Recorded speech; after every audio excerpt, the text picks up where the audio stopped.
Hi, I'm Scott Kawa, host of Central Coast Bass, and welcome to this edition of Tips and Tricks. The tip I'm going to be telling you is flipping fast slowly. Now, the fast part's quite obvious because when you're flipping, you're moving real quick from little spot to spot. But the slow part, that's the trick. Whenever I flip, I almost always use a little baby brush hog like this, or a crawdad imitation, or believe it or not, sometimes a Kalin's 5-inch grub. I always use a 4 or 5/0 Gamatsu hook, but the important part of this is the slow. I almost always use a little 16th ounce pegged weight. Now you might be wondering, 16 ounce for flipping, isn't that a little light?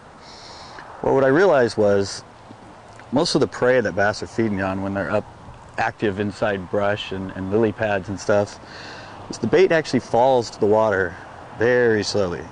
Like if a little crawdad crawls up to the top of a reed and then lets go, it floats real slow to the bottom.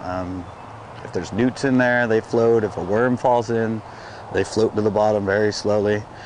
So to me, it's the most natural presentation for what they're naturally going to be eating when they're up in weeds and brush and wood or under weeds. And one of the things is, when you're using such a light weight, if you get on top of a reed or a brush, something, the weight won't pull it down. It won't put it into the water, and trust me, trying to wiggle it off, it's easier just to pull it out and go back in. So accuracy is really important to make sure that you can get it in your spot and not catch any of the reeds or brush. But once it's in there and it starts falling real slow, trust me, if there's any bass around, it's going to grab it. I mean, if I'm flipping in water that's maybe 3 or 4 feet deep, it'll take my bait about 5, 6, 7 seconds to slowly fall down to the bottom. And then once it hits, I give it a couple jerks, bring it up maybe about a foot or so, and then I let it just slowly fall back down.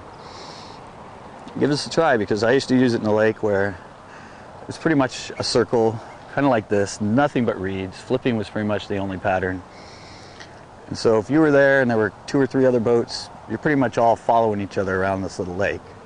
And I used to be able to pull out 5 to 8 fish following 2 boats, and most of them I noticed flipped heavy jigs or plastics with 1/2 ounce or heavy weights, so they could just get it in there and it would just punch through and go down.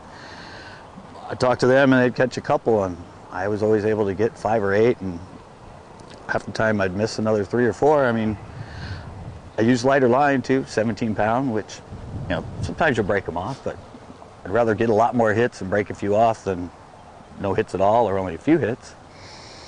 So it's a good technique, flipping fast slowly.